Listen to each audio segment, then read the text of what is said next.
when you say that we need to stand up like Arizona is, and I think of the backlash that's going against Arizona, do we want to put ourselves in a position like that? I think we do, and I think we do for this reason.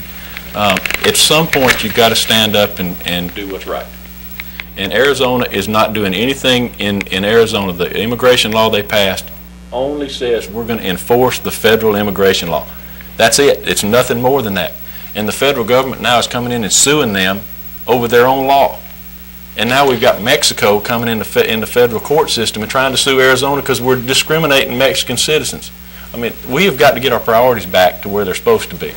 We need to pass a law in Alabama that says if you are stopped on a normal police activity, you need to identify yourself as an illegal citizen. If you're not, we're going to put you out, we're going to send you back to where you came from. That's just a common sense approach at doing what we need to do, and the federal government has put this on us, and they're not willing to fix the problem, so the states have got to fix the problem. Absolutely. We've got to do exactly what Arizona has done. I applaud Arizona for making the first stand.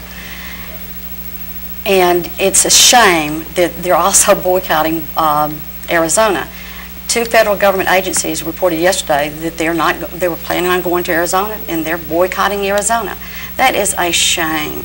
Arizona is only doing what our federal government should be doing. They're following the same law that we have for the federal government.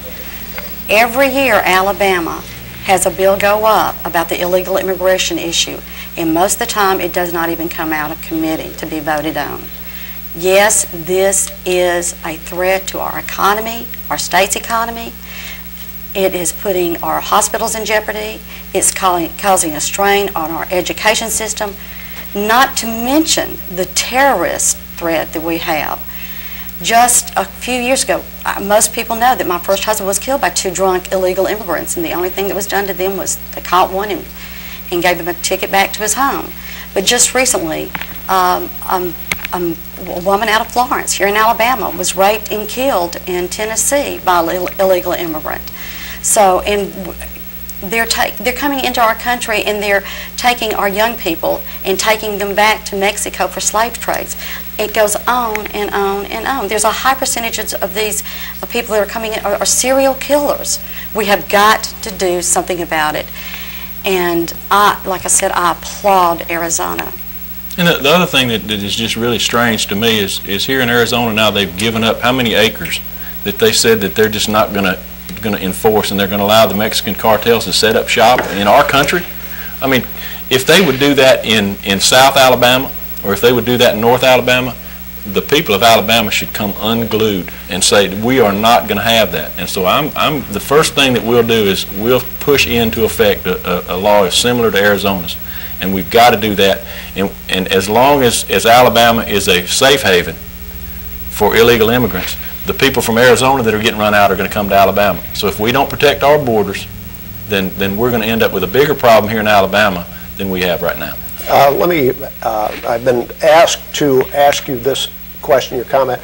On the ballot in the fall, there will be an amendment as to whether to take money from the trust fund to put it into infrastructure, roads and bridges. How do you feel about that? Do you support that amendment? I do not. I think the trust fund was set up as a financial revenue generator, not a place to get money when you need it.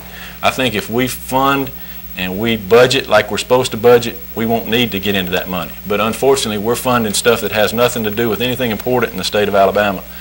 We're giving money to stuff that doesn't need to be funded. And until we get a conservative financial budget, then we're going to have to keep asking to take that trust fund. But as soon as you get into that trust fund, that opens Pandora's box, and I don't think we'll ever close it. We've already got a problem right now with they're supposed to pay the money they borrowed for education back in 5 years now. They don't have the money to do that, and they won't have the money to do that, so it's not going to get paid back. The problem is, and this bill will be on the ballot in November, and I think people should understand this, that we are going to be taking money out of the oil trust fund, and we receive the interest from this money. These monies go into our general funds. It pays for numerous things throughout the state. Alabama is going to be getting only about $1 million state. There's going to be $100 million statewide each year, and here and